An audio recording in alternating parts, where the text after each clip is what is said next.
Hey everybody, it's the Trout. Hope you're having a great day. Today's episode, we take you across the pond, as they like to say, to the country of the United Kingdom, where I'm interviewing a gentleman that's been involved in the music industry for years, but he's just done about everything you can. And it kind of reinforces the idea that once you're bitten by the music bug, it never goes away. Ross Hemsworth is his name, and he owns a company called Remote Highway Media. But he started his life doing things like driving semis or lorries, as they like to say, for famous people like Paul McCartney, Bryan Adams, Beyonce, written songs for TV and BBC, and continues to do that even now.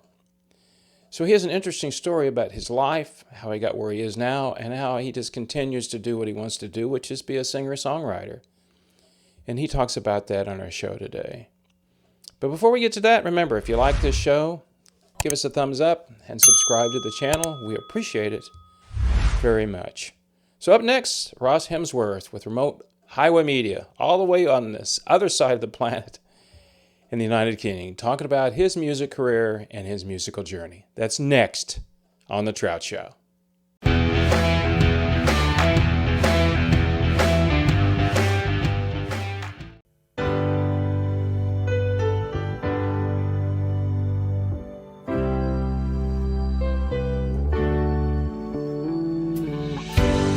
I can't help thinking she was the one for me.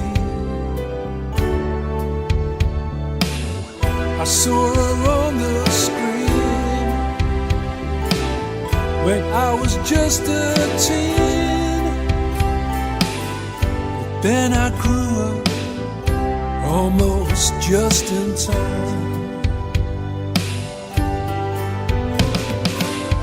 The dancer moved across the stage, forever young and all the rage, caught in time and under a bright white light. She seemed to look directly at me, even though I know she couldn't really see. Do I still think even now, deep down, that she might dance with me? Weren't you involved with transporting band equipment, or you were a truck driver for hire, or were you doing something like that? Were you? I saw that where I thought you were doing some of that. Trying to intrigue me because I've never talked to anybody that really did that. I mean, I've never talked to roadies. Usually I'm talking to the people that perform.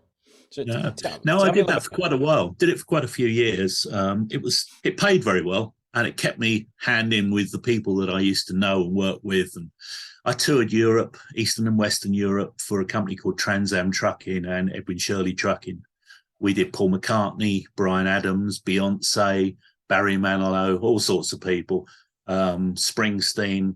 There's various tours that I got involved with that were fun, other tours not so much, but it was just a great thing to be involved in. And we got to operate spots for some of the acts as well, do the spotlights and stuff, which obviously was extra money, but it was just good fun. There was a great camaraderie in the early days with the truck drivers.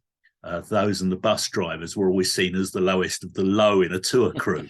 So when you go into catering, you have to go in when everyone else has finished, But some of the smaller bands, when we went on tour, we were just sitting there next to the artists, and it was great because once they realised you were actually an artist yourself, you've been doing this stuff, things changed. And I actually had one of the guys from Bryan Adams' band come up to me when I was sitting in the cab strumming my Taylor, which you can see up on the wall there. See that, and he said, "Hey, man, I didn't know you could play." And he took the guitar and had a go himself. Obviously, he showed me up because he could play it much better than I could. But it was just a nice thing that, all of a sudden we were starting to be recognised as being more than just a roadie, if you like. Yeah, good times. Who was the biggest tour you went on as far as how many, well, you call them lorries over there, but how many vehicles did you have that you went like, oh my gosh, it's like we got 20 of these things behind us? Who was the biggest one? I think the biggest one was probably Beyonce, 64 trucks and 128 drivers, because there was double drivers all the way through. So 64 trucks. 64 trucks, yeah, and 128 drivers. And Not all of them fun to be around. One got arrested and sent home on tour for fighting. There were a couple. I think one got reprimanded for something we won't mention on air. It was a fun tour in many ways, but not so much in others, if you know what I mean. Yeah, but you know what? It's funny now. That's what they have to do to make money. They don't go on Yeah, tour, they don't make any money. I mean, there's no no, money that's in the right. music business as far as you know, and we both know that as far as, records and all that stuff. Nobody buys them anymore. But 64 track, and all I can think about when I see stuff like this is I hear this sound, ka-ching, ka-ching, Yeah, ka-ching. And then I think, okay, they're spending a tremendous amount of money. She's making a tremendous amount of money, or they wouldn't be able to have 64 trucks to carry the exactly. stuff around in. I But mean, it's let me tell you a quick story while we're on this subject, which I'm sure sure. you'll appreciate. On the McCartney tour, we'd all loaded into Munich for the big gig there at the, I think it was the Olympic Stadium, if I remember rightly. Everything was set up. We were there for 3 or 4 days, and obviously the truck drivers get the time off once they've done their job, not needed again till the loadout. Right. And lead driver came over to me and he said, Ross, he said, would you like to do me and Paul a favour? So I said, favour? You always know when they're asking you a favour, you're not going to get paid any extra for it. That's why favour. So he So I threw said, Paul's name in there just to make you go, oh, yeah, yeah, sure. exactly. You got it. So what Paul wanted to do is he used to fly out either on the day or on the night before each gig and then fly back home because he has a little place down on the Kent-Surrey border. Well, I say little. And on this particular occasion, he didn't want to fly out to Germany. So he flew the band back to rehearse at his home, the studio near his home that he also owns. And he wanted 2 trucks to break down the gear that had already been set up on stage, bring it all the way back to Southeast England, and then take it all the way back to Munich to be set up ready for when he flew in the next day.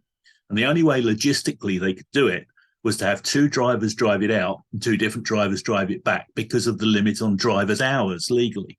So they took me and a guy called Mickey, who was a legend in this business. He really has been doing it longer than me. They flew us up to Schiphol in Amsterdam and then by train to the Hook of Holland. And at the Hook of Holland, we waited for the other drivers to come back.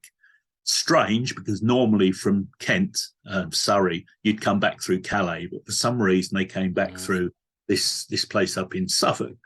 And from Harwich, I think it was, they went to the Hook of Holland. We swapped drivers and we drove back down to Munich. And somebody came up to me the next day and said, "You have any idea how much that cost McCartney to do that?" I can imagine. I said, "What, in his terms or mine?" He said, "In his." I said, "Tuppence."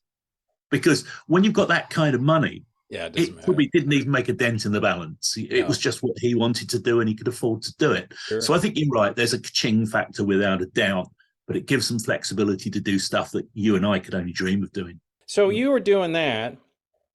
Then you decided, tell me a little bit then about your musical situation. Were were you playing or you just messing around or decided you want to go into the other stuff and the engineering and all that? Was that at the same time? I sort of had quite a long break from playing. I used to tour a lot as a teenager, early 20s. Then I started to realize my real talent was in songwriting rather than playing. I used to enjoy playing, but I was never going to become a pop star. I've got the perfect face for radio, really. So that was out the window. I think the guitar playing was average. I could strum along with the best of them, but not much beyond that. So I started to look at where I could actually make my mark, and songwriting seemed to be the area to go in. So I started to write. I got signed by some of the world's biggest publishers, people like Carlin Music, Rack, various others. What was your genre, would you say, that you were writing? Was it pop music?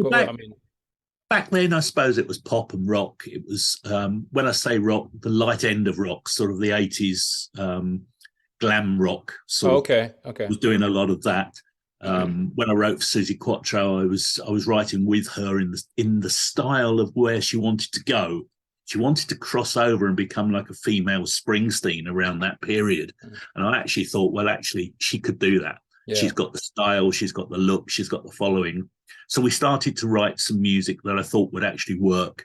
But then she went off in a different tangent and she did her own thing for a few years. And funnily enough, we were talking the other day about doing some more stuff together. So where does she live? Where does she live?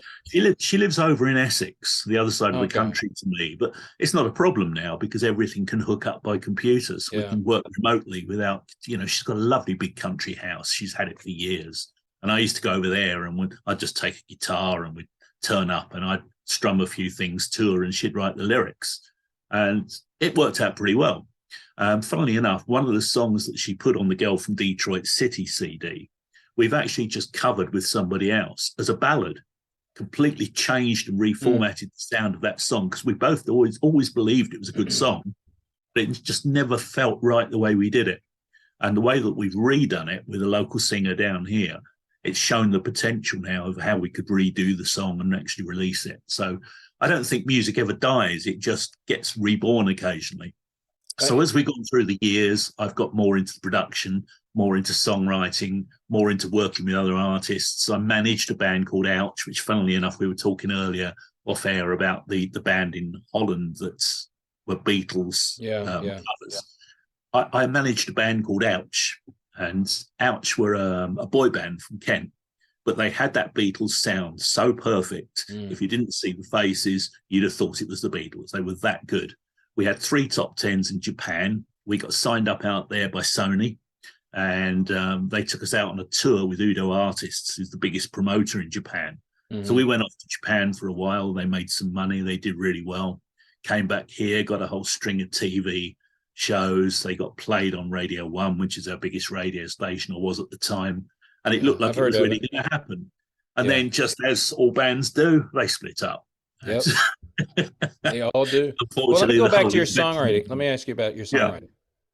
Do you write on a guitar, piano? Does it come to you? Just write it down. Tell me a little bit how you do it. I always used to write on guitar, usually on electric, sometimes on acoustic.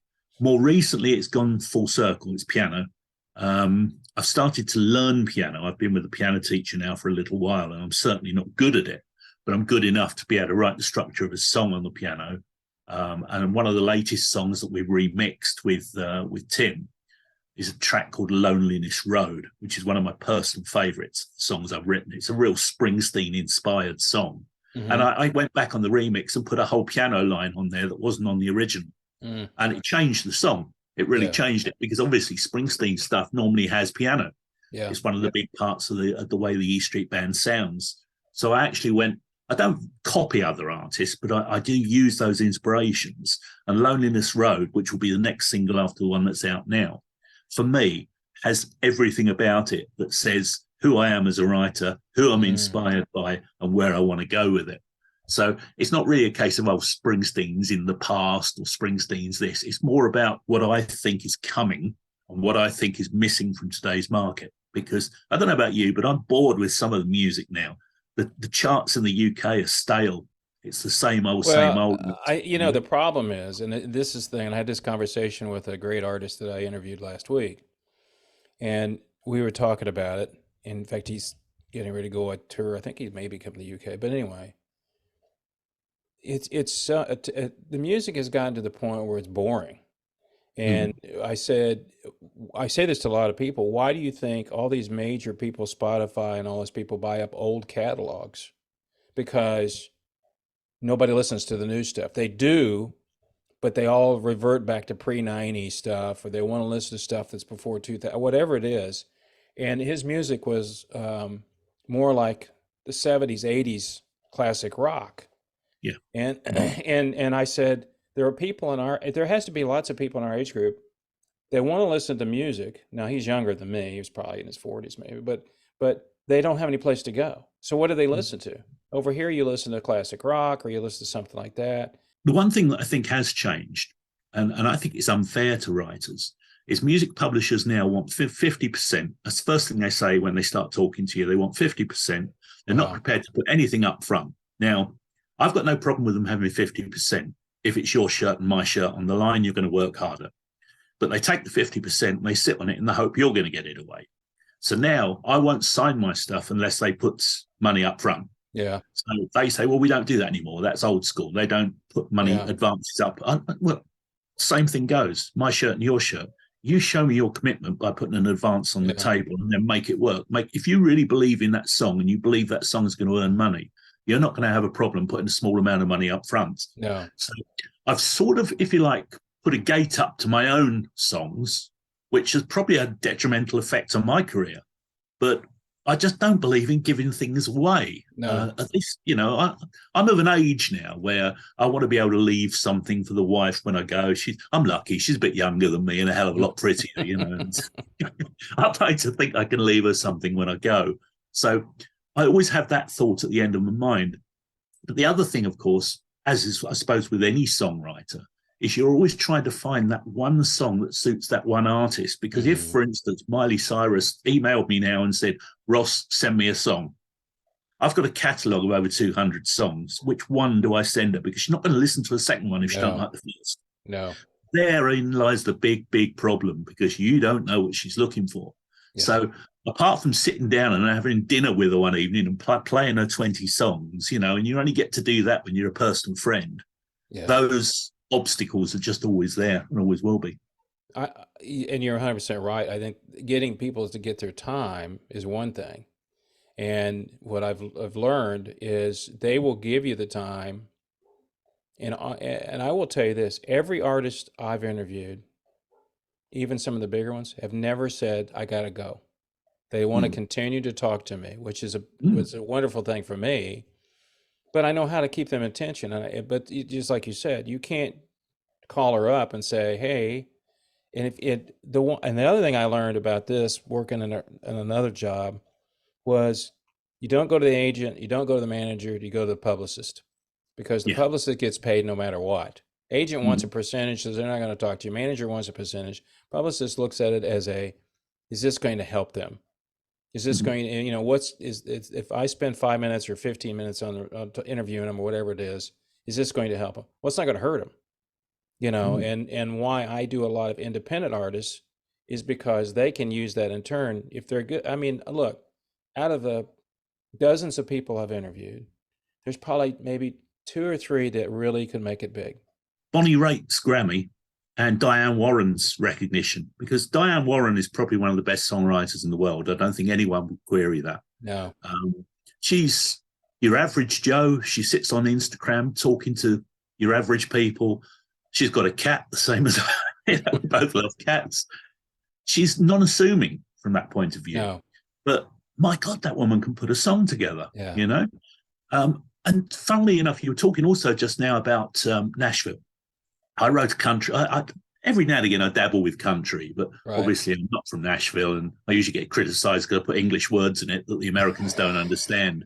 Like, what's the platform? Like this. But I wrote a song called Night Out in Nashville, and a brilliant lady. If you ever get the chance to interview Alice Offley, she's really, really talented.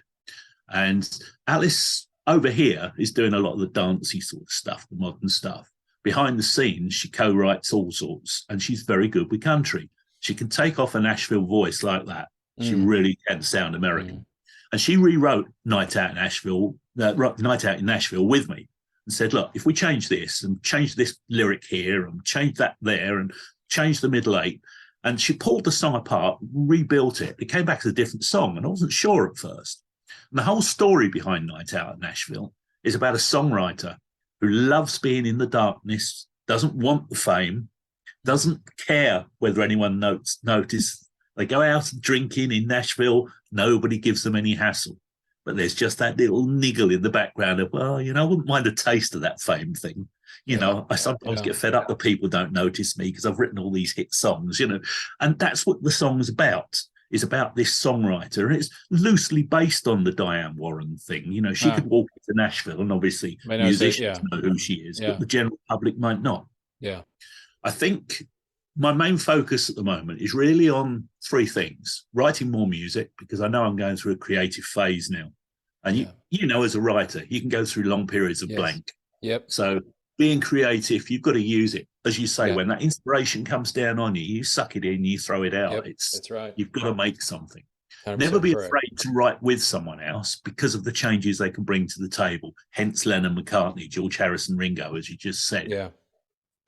As far as where I'm going, I think at the moment, yes, Remote Highway is a media company. So we're focusing now on also doing podcasts. I've just made the 2nd edition of Witch Busting for 2 local witches near Glastonbury.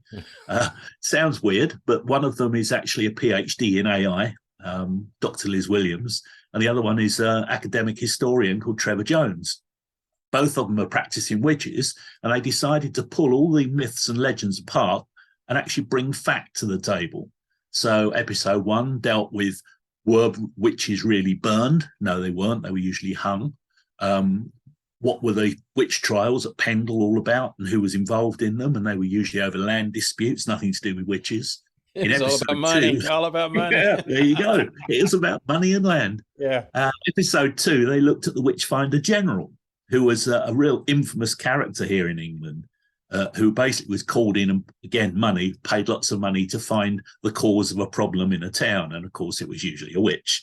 And they would dunk them under the water if they drowned, or they were probably innocent. Yeah. If they floated to the top, then they were definitely a witch and had to be burnt or hung. So, but it's just a great show to do. So as a producer, I just bought the production techniques that I use in the studio, sure, microphones and whatever, and said, well, guys, come in here, let's do this thing. And it wasn't a massive start. We got 150 downloads in, I think, 48 hours. So I was really pleased with that. Yeah, I was pleased. I thought, for an unknown show that nobody's ever heard of, through Podbean, it's done really, really well. So now we can build on that. So I've got 2 or 3 other podcasts, one of which I'll be presenting myself. So that's one of the areas I'm going down. Obviously, the music, I've still got the label. I'm still doing the writing.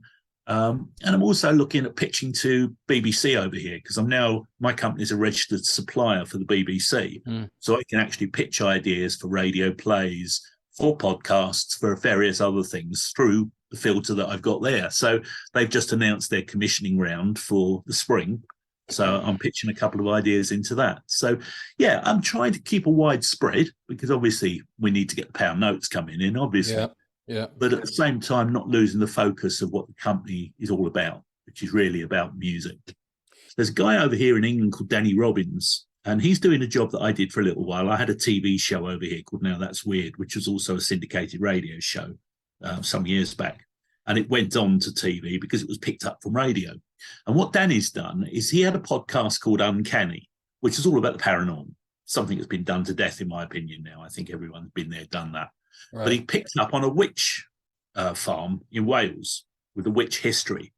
And he really made a big thing out of it. He made about 10, 12 episodes of this particular thing, bringing up to the climax of what caused it in the end, et cetera, et cetera. So he put the facts together pretty well, brought some good witnesses in.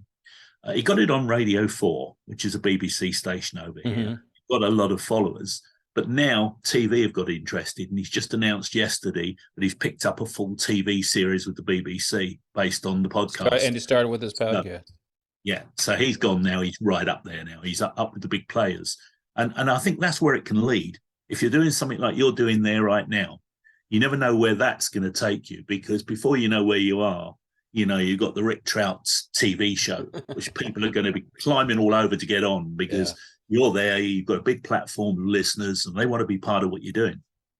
It's not too bad right now. I mean, I'm in a position now where I've come off the gas a little bit and said, right, okay, I'm going to do what I enjoy doing for as long as I can. But you're quite right what you said just now about inspiration and where things come from, because the current single was actually written about my previous marriage, where I had a very rough time in the divorce. And I came out of it. At that time, I hadn't done my law degree, so I had no idea about the law. I got a solicitor that wasn't worth tuppence. I got completely screwed. I lost the house that I'd been paying for 16 years. That was my pension.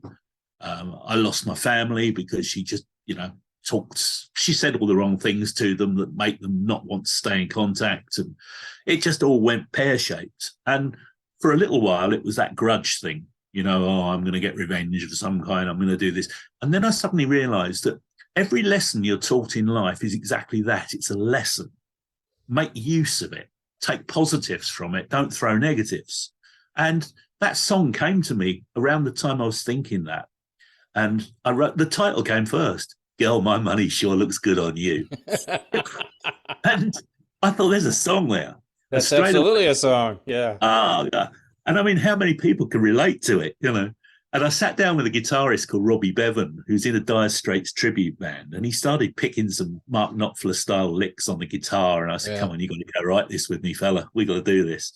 And he'd had a similar experience, I think, because he could relate to all the facts. And we just sat down and we penned that song in about 30 minutes. It was just like that. It just blended and it just went. And Tim Bragg said, oh, well, let me do the drums and the bass on it. So we did. And then we ended up throwing it into the album mix for Tall Stories on Short Street. So it was an inspiration that came out of nowhere, but it came out of somewhere, if you understand what I mean. Yeah. You have a good evening. I'll continue to be in touch.